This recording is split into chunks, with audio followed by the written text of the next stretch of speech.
চাঁপাইনবাবগঞ্জে কোটা সংস্কারের দাবিতে আন্দোলনকারীদের পূর্ব নির্ধারিত কর্মসূচি বিক্ষোভ মিছিল ও সমাবেশ করতে দেয়নি পুলিশ। বৃহস্পতিবার শহরের কলেজ মোড়ে শিক্ষার্থীরা জড়ো হওয়ার চেষ্টা করলে পুলিশ তাদের ছত্রভঙ্গ করে দেয়। এর আগে বুধবার রাতে ১৩২ আন্দোলনকারী শিক্ষার্থীর বিরুদ্ধে বিস্ফোরক আইনে মামলা দায়ের করে পুলিশ। ওই মামলায় ৩ আসামিকে গ্রেফতার করা হয়েছে। ওসি মেহেদী হাসান জানান, শহরের কয়েকটি আন্দোলনস্থলের কাছ থেকে বিস্ফোরণ দ্রব্য উদ্ধার করে পুলিশ। নাশকতার কারণে এসব বিস্ফোরক মজুত করা হয়েছিল। এর পরিপ্রেক্ষিতে পুলিশ বাদী হয়ে ১২ জনের নাম উল্লেখ ও অজ্ঞাত আরও ১৫০ থেকে ১৬০ জনকে আসামি করে মামলা দায়ের করে। মামলার পর আয়ুব আলী, আলমগীর কবির ও রাহুল, নিশান হাসান নামে ৪ আসামিকে গ্রেফতার করা হয়। এদের মধ্যে আয়ুব আলী জামায়াতের রোকন, আলমগীর ও নিশান গণ অধিকার পরিষদের নেতা। গ্রেফতারকৃতদের আদালতে পাঠানোর প্রক্রিয়া চলছে।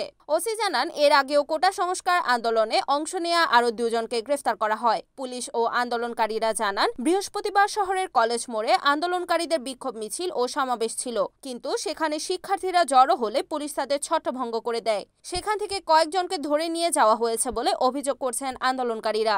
ওসি মেহেদী হাসান জানান, পরিস্থিতি নিয়ন্ত্রণে রাখতে আন্দোলনকারীদের কর্মসূচি পালন করতে দেয়া হয়নি।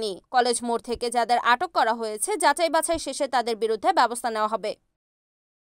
রিপোর্ট মোহাম্মদ সিফাত রানা, NAN টিভি, চাঁপাইনবাবগঞ্জ।